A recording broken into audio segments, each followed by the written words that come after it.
Back in the 1950s, the fathers of the field, Minsky and McCarthy, described artificial intelligence as any task performed by a machine that would have previously been considered to require human intelligence.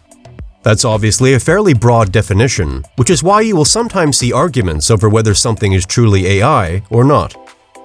Modern definitions of what it means to create intelligence are more specific. Francois Chollet, an AI researcher at Google and creator of the machine learning software library, Keras, has said intelligence is tied to a system's ability to adapt and improvise in a new environment, to generalize its knowledge and apply it to unfamiliar scenarios. It's a definition under which modern AI-powered systems, such as virtual assistants, would be characterized as having demonstrated narrow AI, the ability to generalize their training when carrying out a limited set of tasks, such as speech recognition or computer vision. Typically, AI systems demonstrate at least some of the following behaviors associated with human intelligence: planning, learning, reasoning, problem-solving, knowledge representation, perception, motion, and manipulation, and, to a lesser extent, social intelligence and creativity. Welcome to another episode. Subscribe to our channel to stay up to date with the latest uploads. Let's get into today's video. What are the uses for AI? AI is ubiquitous today, used to recommend what you should buy next online, to understand what you say to virtual assistants, such as Amazon's Alexa and Apple's Siri, to recognize who and what is in a photo, spot spam, and even to detect credit card fraud. What are the different types of AI? At a very high level, artificial intelligence can be split into two broad types. Narrow AI. Narrow AI is what we see all around us in computers today. Intelligent systems that have been taught or have learned how to carry out specific tasks without being explicitly programmed how to do so. This type of machine intelligence is evident in the speech and language recognition of the Siri virtual assistant on the Apple iPhone, in the vision recognition systems on self-driving cars, or in the recommendation engines that suggest products you might like based on what you bought in the past. Unlike humans, these systems can only learn or be taught how to do defined tasks, which is why they are called narrow AI. General AI. General AI is very different, and is the type of adaptable intellect found in humans, a flexible form of intelligence capable of learning how to carry out vastly different tasks, anything from haircutting to building spreadsheets, or reasoning about a wide variety of topics based on its accumulated experience. This is the sort of AI more commonly seen in movies, the likes of HAL in 2001 or Skynet in The Terminator, but which doesn't exist today, and AI experts are fiercely divided over how soon it will become a reality. What can narrow AI do? There are a vast number of emerging applications for narrow AI. Interpreting video feeds from drones, carrying out visual inspections of infrastructure, such as oil pipelines, organizing personal and business calendars, responding to simple customer service queries, coordinating with other intelligent systems to carry out tasks, like booking a hotel at a suitable time and location, helping radiologists to spot potential tumors and X-rays, flagging inappropriate content online, detecting wear and tear in elevators from data gathered by IoT devices, generating a 3D model of the world from satellite imagery. The list goes on and on.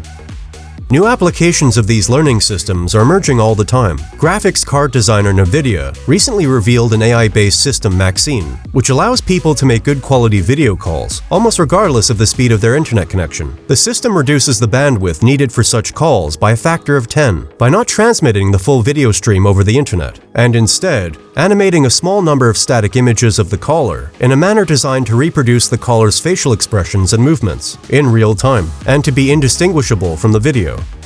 However, as much untapped potential as these systems have, sometimes ambitions for the technology outstrips reality. A case in point is self-driving cars, which themselves are underpinned by AI-powered systems, such as computer vision. Electric car company Tesla is lagging way behind CEO Elon Musk's original timeline for the car's autopilot system being upgraded to fully self-driving from the system's more limited assisted driving capabilities, with the full self-driving option only recently rolled out to a select group of expert drivers as part of a beta testing program. What can general AI do? A survey conducted among 4 groups of experts in 2012-13 by AI researchers Vincent C. Muller and philosopher Nick Bostrom reported a 50% chance that artificial general intelligence, or AGI, would be developed between 2040 and 2050, rising to 90% by 2075. The group went even further, predicting that so-called superintelligence, which Bostrom defines as any intellect that greatly exceeds the cognitive performance of humans in virtually all domains of interest, was expected 30 years after the achievement of AGI.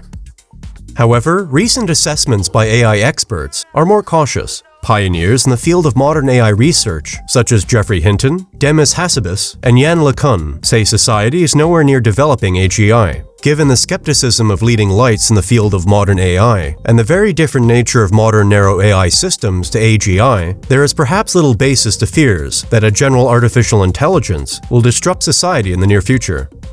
That said, some AI experts believe such projections are wildly optimistic given our limited understanding of the human brain and believe that AGI is still centuries away. While modern narrow AI may be limited to performing specific tasks within their specialisms, these systems are sometimes capable of superhuman performance, in some instances, even demonstrating superior creativity, a trait often held up as intrinsically human. There have been too many breakthroughs to put together a definitive list, but some highlights include: in 2009, Google showed its self-driving Toyota Prius could complete more than 10 journeys of 100 miles each, setting society on a path towards driverless vehicles. In 2011, the computer system IBM Watson made headlines worldwide when it won the US quiz show Jeopardy, beating 2 of the best players the show had ever produced. To win the show, Watson used natural language processing and analytics on vast repositories of data that is processed to answer human-posed questions, often in a fraction of a second. In 2012, another breakthrough heralded AI's potential to tackle a multitude of new tasks previously thought of as too complex for any machine. That year, the AlexNet system decisively triumphed in the ImageNet large-scale visual recognition challenge. AlexNet's accuracy was such that it halved the error rate compared to rival systems in the image recognition contest. AlexNet's performance demonstrated the power of learning systems based on neural networks, a model for machine learning that has existed for decades, but that was finally realizing its potential due to refinements to architecture and leaps in parallel processing power made possible by Moore's law. The prowess of machine learning systems at carrying out computer vision also hit the headlines that year, with Google training a system to recognize an internet favorite, pictures of cats. The next demonstration of the efficiency of machine learning systems that caught the public's attention was the 2016 triumph of the Google DeepMind AlphaGo AI over a human grandmaster in Go, an ancient Chinese game whose complexity stumped computers for decades. Go has about 200 possible moves per turn, compared to about 20 in chess. Over the course of a game of Go, there are so many possible moves that searching through each of them in advance to identify the best play is too costly from a computational point of view. Instead, AlphaGo was trained how to play the game by taking moves played by human experts in 30 million Go games and feeding them into deep learning neural networks. Training these deep learning networks can take a very long time, requiring vast amounts of data to be ingested and iterated over as the system gradually refines its model in order to achieve the best outcome. However, more recently, Google refined the training process with AlphaGo Zero, a system that played completely random games against itself and then learned from it. Google DeepMind CEO Demis Hassabis has also unveiled a new version of AlphaGo Zero that has mastered the games of chess and shogi. And as AI continues to sprint past new milestones, a system trained by OpenAI has defeated the world's top players in one-on-one matches of the online multiplayer game Dota 2. That same year, OpenAI created AI agents that invented their own language to cooperate and achieve their goal more efficiently, followed by Facebook training agents to negotiate and lie. 2020 was the year in which an AI system seemingly gained the ability to write and talk like a human about almost any topic you could think of. The system in question, known as the Generative Pre-trained Transformer 3, or GPT-3 for short, is a neural network trained on billions of English language articles available on the open web. From soon after it was made available for testing by the not-for-profit organization OpenAI, the internet was abuzz with GPT-3's ability to generate articles on almost any topic that was fed into it, articles that at first glance were often hard to distinguish from those written by a human. Similarly, impressive results followed in other areas, with its ability to convincingly answer questions on a broad range of topics, and even pass for a novice JavaScript coder. But while many GPT-3 generated articles had an air of verisimilitude, further testing found the sentences generated often didn't pass muster, offering up superficially plausible but confused statements, as well as sometimes outright nonsense. There's still considerable interest in using the model's natural language understanding as to the bias of future services. It is available to select developers to build into software via OpenAI's Beta API. It will also be incorporated into future services available via Microsoft's Azure cloud platform. Perhaps the most striking example of AI's potential came in late 2020, when the Google attention-based neural network, AlphaFold 2, demonstrated a result some have called worthy of a Nobel Prize for chemistry.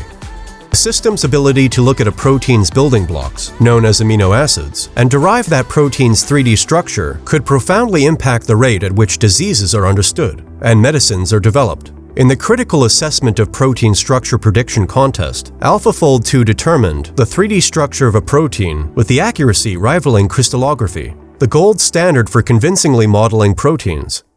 Unlike crystallography, which takes months to return results, AlphaFold 2 can model proteins in hours. With the 3D structure of proteins playing such an important role in human biology and disease, such a speedup has been heralded as a landmark breakthrough for medical science, not to mention potential applications in other areas where enzymes are used in biotech. What are other types of AI? Another area of AI research is evolutionary computation. It borrows from Darwin's theory of natural selection. It sees genetic algorithms undergo random mutations and combinations between generations in an attempt to evolve the optimal solution to a given problem. This approach has even been used to help design AI models, effectively using AI to help build AI. This use of evolutionary algorithms to optimize neural networks is called neuroevolution. It could have an important role to play in helping design efficient AI, as the use of intelligent systems becomes more prevalent, particularly as demand for data scientists often outstrips supply. The technique was showcased by Uber AI Labs, which released papers on using genetic algorithms to train deep neural networks for reinforcement learning problems. Finally, there are expert systems, where computers are programmed with rules that allow them to take a series of decisions based on a large number of inputs, allowing that machine to mimic the behavior of a human expert in a specific domain. An example of these knowledge-based systems might be, for example, an autopilot system flying a plane. And with that, we've reached the end of this video. If you enjoyed this video and found it interesting, don't forget to leave a like and subscribe for more content just like this. Thanks for watching. See you in the next one.